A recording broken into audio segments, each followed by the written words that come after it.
যে জায়গাটায় দেবাংশুবাবু আর শুভেন্দুবাবু অঙ্ক কষছেন, এইখানে কি তারা একে অপরের সঙ্গে স্থির করে নিয়ে অঙ্কটা করছেন? যে উনি বললেন যে আমি এটা বলবো, তুমি তার উত্তরে তার 35% বলো, কারণ এত সুন্দরভাবে তারা দুজন মিলে অঙ্কগুলো মিলিয়ে দিচ্ছেন। ফলে এই যুক্তি প্রতিযুক্তির অঙ্ক সমস্ত রাজনৈতিক দল কারোর সঙ্গে কারোর কথা বলতে তো আপত্তি নেই, ফলে তারা ঠিক করে নিতে পারেন কিভাবে যুক্তি এবং প্রতিযুক্তি তৈরি করবেন।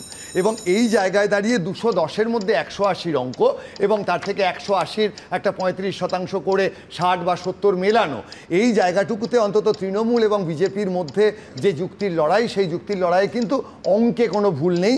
এত ভালো অঙ্ক তারা সত্যিকারের লড়াইয়ের জন্য করছেন না যৌথভাবে করছেন, সেই প্রশ্ন তো আমরা বারবারই সেটিং নিয়ে আলোচনা করি। আর যারা মানে সিপিএম আর কংগ্রেস যারা বুড়ুমতুমি অঙ্কে 13 হয়েই আছে, তারা এই সেটিংয়ের কথা যতই বলুক না কেন, আমাদের রাজ্যের মোট আসন বা মোট ভোটের সবচেয়ে বড় অংশটা কিন্তু সেই তাদের কাছেই চলে যায়।